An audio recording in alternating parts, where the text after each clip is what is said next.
Hello, my name's Elizabeth Baker. I'm a storyteller. My story today is inspired by an archaeological excavation that happened in about 2005. Archaeologists dug at a site called Street House near Loftus, and they made the most extraordinary discovery. They found an Anglo-Saxon cemetery, and not just any cemetery. In the centre, they found what they think was the burial mound of an Anglo-Saxon princess. Of course, when you're looking at things from that long ago, you can't be certain of anything. And the archaeologists aren't absolutely certain that she was a princess. And they don't know everything about the people who were buried there.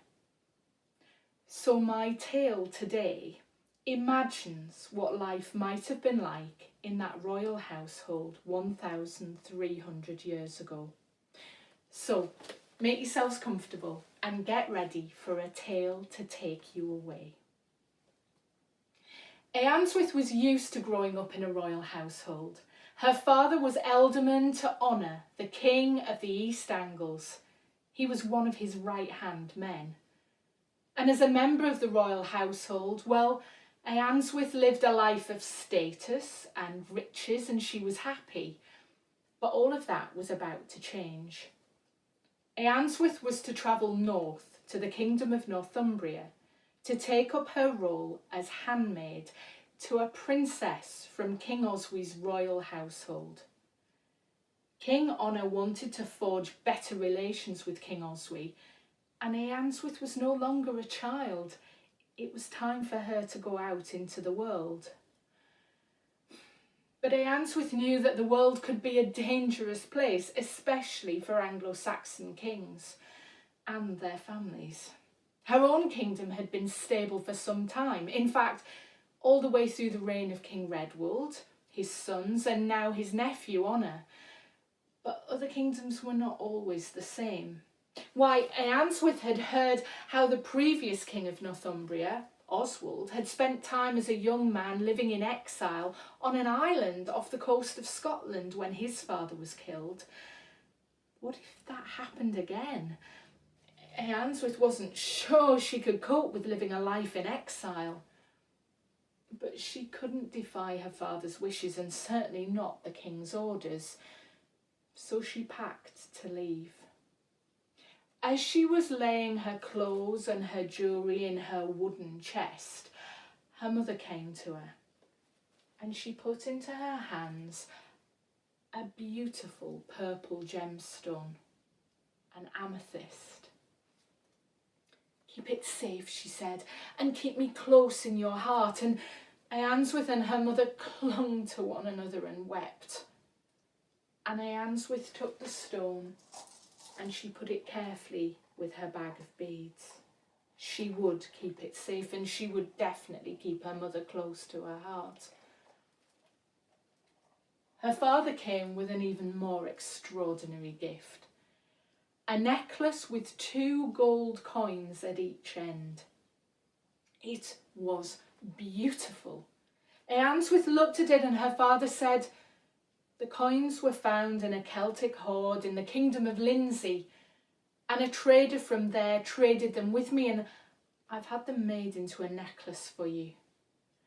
Eanswyth looked at the coins.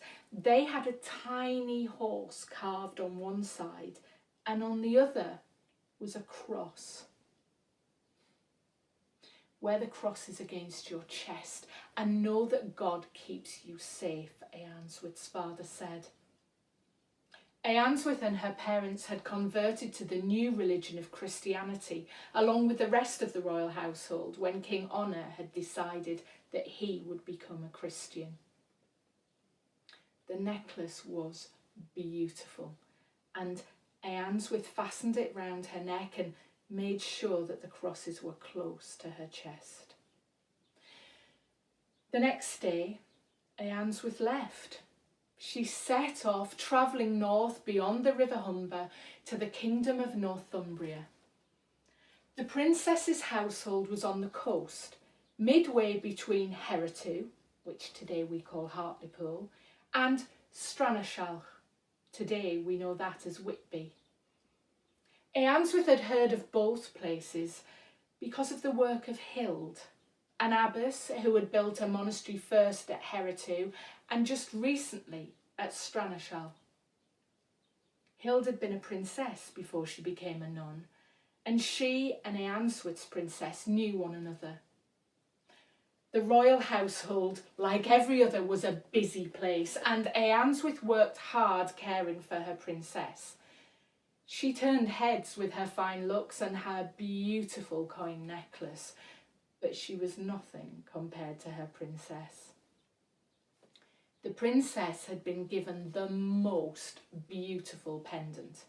It was made of gold and it had garnets all the way round it.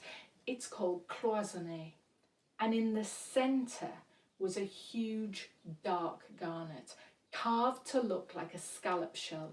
In fact, the whole shape of the pendant looked like a scallop shell. The princess was truly beautiful, and the royal household loved her. And Eanswyth's life was good.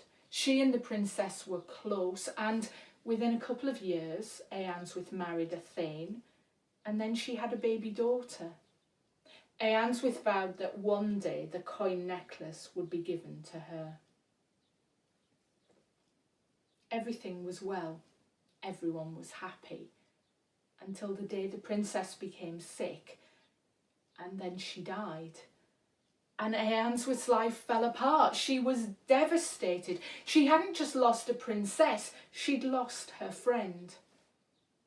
The princess's body was taken to the cemetery. In the centre was a Grubenhaus, a small wooden building with a thatched roof that was used to prepare bodies for burial. Eanswyth took great care to wash and dress her princess in her finest robes, and she laid the gorgeous pendant in the centre of her chest. And then for 2 days the princess laid as the people of the royal household came and paid their last respects. Eanswyth never left her side. She stayed next to the body of her princess.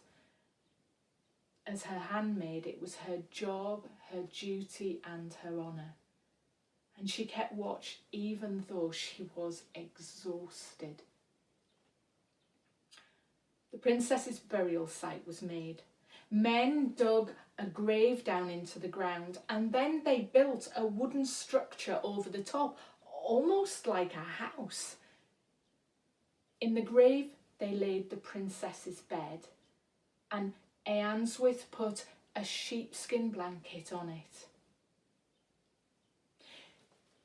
She took hairpins and carefully fastened back the princess's hair. She took the princess's favourite jewellery and laid it on her, and the scallop-shaped pendant. The princess still looked beautiful. Laid there, she could just be sleeping, and for a moment Eanswyth hoped that that might be the case, but she knew that it wasn't.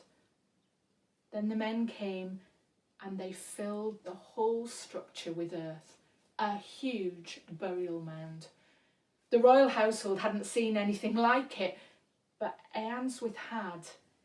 In her own kingdom of the East Angles, when King Redwald had died, he had been buried with all his belongings in his ship, and the burial mound had been huge. Eanswyth wept as the princess was finally laid to rest. In 6 years, Eanswyth had come a long way. She'd travelled from her kingdom of the East Angles to the kingdom of Northumbria. She'd married and had a child, but for the whole time that she'd lived in that royal household of the kingdom of Northumbria, the princess had been a constant. And now, with the princess dead, Eanswyth's life was set to change again.